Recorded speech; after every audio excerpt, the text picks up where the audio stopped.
Hey there, what's going on? This is Dr. Mike Stair from Spectrum Fitness Consulting, and I have one of my most powerful strategies that we've put into play and we've seen a lot of research on that's very effective for improving habits and behaviors that help you get more healthy, more fit, and whatever your health and fitness goal is. And I think the best time of the year to put this into play is right around the holidays because it's probably where you're going to see it benefit the most. So here's the strategy. The strategy is based on something called contingency planning.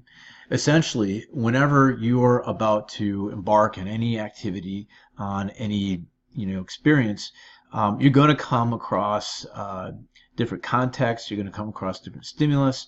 You're going to come across different obstacles. And when you meet those experiences, those stimulus, those obstacles, you put in place a well-conceived plan. So rather than constantly always having to think on the fly, how do I navigate around this problem? How do I fix this situation? How do I deal with this temptation, this obstacle, this circumstance? You already have one in the bank, pre-planned and ready to implement whenever the stimulus presents itself. So psychologists looked at this phenomenon. I believe it was Peter Goldwitzer, who was a New York University professor, who first coined this a if-then strategy. Essentially, the if is the stimulus or the situation. The then is the plan. And this has been really well researched. He has actually seen, I think, over 94 different research articles on this concept.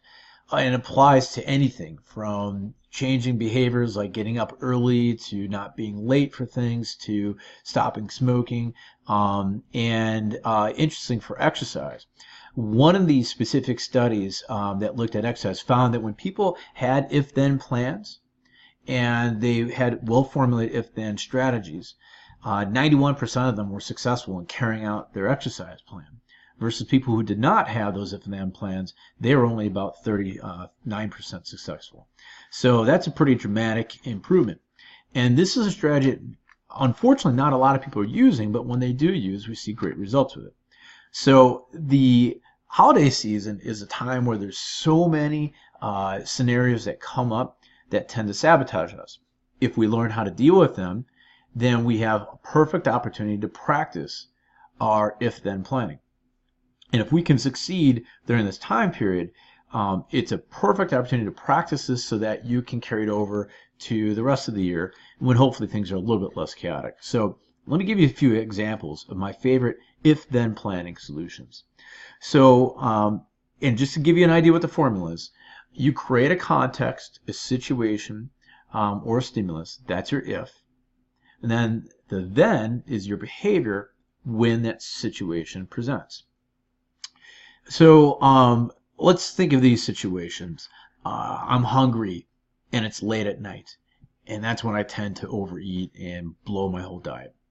So here's the if then. If it's late and I'm hungry, then I will sit at the kitchen table and have a lean protein like chicken. Now that actually does a couple different things. It paints a specific context and situation that your brain will easily recognize when it happens. And when your brain recognizes that that's happening, you will conjure up a preconceived plan. Now what that plan does kind of adds another psychological thing. It takes you out of the context in which the behavior typically happens. Brain zoning out, mindless eating. And by having to sit in the kitchen, you're out of the context that's associated with when you tend to overeat or have mindless eating. So that's kind of a twofer for you on that one. Another one, if I have to go to want to go to a party and I want to have a few drinks, I will first have water before any drink that I have. So think about that.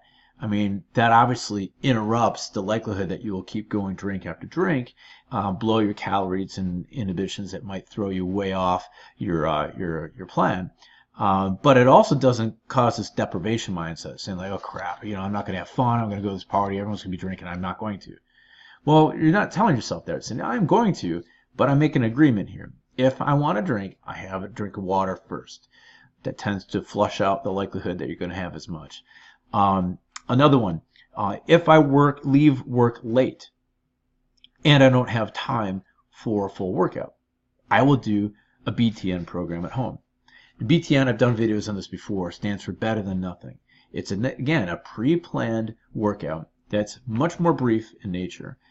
Maybe 3 exercises done over a span of 15 minutes that you can do in your living room, in your basement, in your bedroom. Very, very good strategy. It helps interrupt that common scenario where I don't have time, situations came up, I can't get a workout in, and then you feel guilty, feel like a failure because yet again you missed a workout. No excuse for it now. You're going to get a workout in. It's going to be effective. Maybe not as effective as your prior program, but it's better than nothing. And you get it in. It's a victory, and you keep moving forward in that positive mindset that you need to get good results. Another one.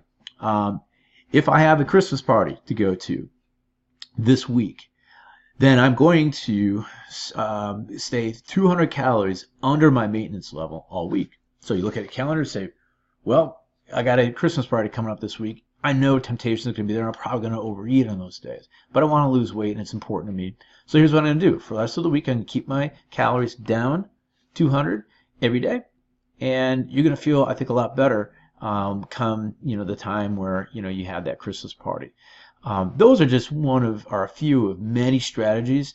It takes a little practice to figure out which one's working best for you. But the studies are clear. Come up with your obstacles that you're going to inevitably face.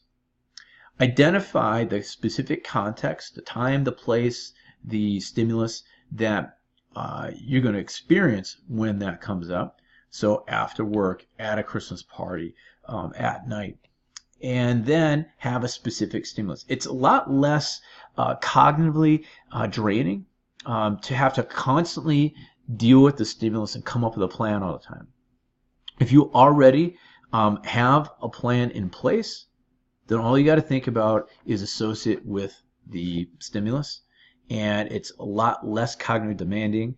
It's way more successful, and the best time of the year to put this in place is now during the busiest season of the holidays. So put that into play. You're going to see some great results when you do that. You need help with that. That's exactly what we specialize in, is giving you specific solutions to those common issues. So reach out to me, comment below. You can reach me at mike@spectrumfit.net. You can go to our website, ask for a consult, and it's a busy time of year for us too, but if it works out, we'd love to meet with you that way. So I'll have some more videos coming your way. Thanks for tuning in, and work on your if-then clauses, and I think, all right, great luck.